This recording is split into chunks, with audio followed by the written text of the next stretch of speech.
For this lesson, I'm working with the project file 0401 working with image files. And you can find that project file with the media associated with this lesson. Just double-click on the project file to open it in Premiere Pro. It's likely you'll want to incorporate still images and graphics in your projects.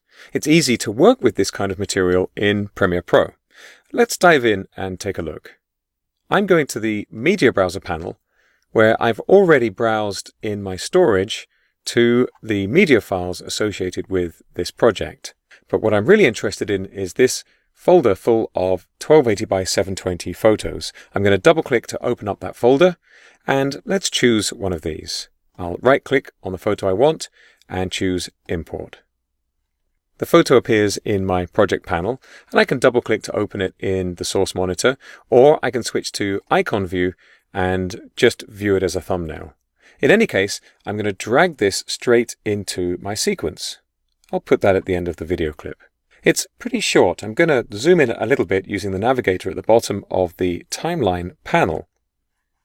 And I can see, looking at the bottom right corner of the source monitor, it's a 5-second clip.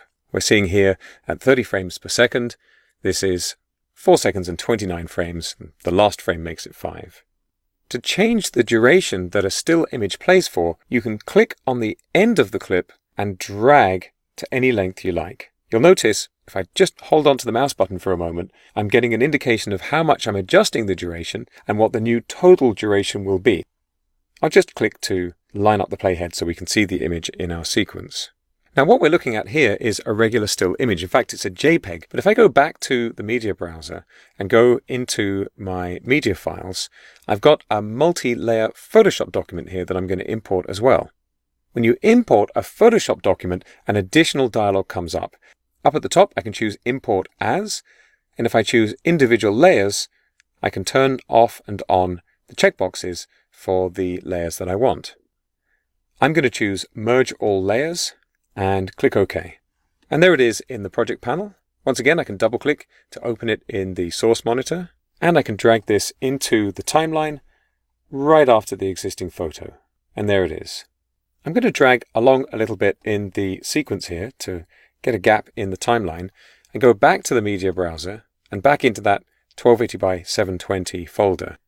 I'm going to select the rest of these photos. I'm just holding the Shift key down to make a list selection, and I'm going to drag them straight into the sequence from the media browser, all 4 of them. When I do that, you'll notice back in the project panel, all of those photos have also been added to my project. Like all of the images we've imported so far, these have a 5-second duration. So I'm going to undo and undo again, so they're no longer in the project. And I'm going to make a change to a preference. Here in Windows, I'm going to go to the Edit menu and choose Preferences and Timeline. This would be under the Premiere Pro menu in macOS. Here in this preference, you can see I've got the option to specify the default still image duration. I'm going to set this to 2 seconds, and I'm going to click OK. Now I'm going to go back to the media browser. I'm going to take those 4 images and pull them in again, and right away you can see they now have a 2-second duration. Remember, of course, you can change the duration to anything you want, but this can be a useful workflow if you've got a lot of images to work with. Importing image files is the same as importing video clips. The main difference is that Premiere Pro needs to know how long to play them for. You can edit them into sequences and work with them just as you would any other clip.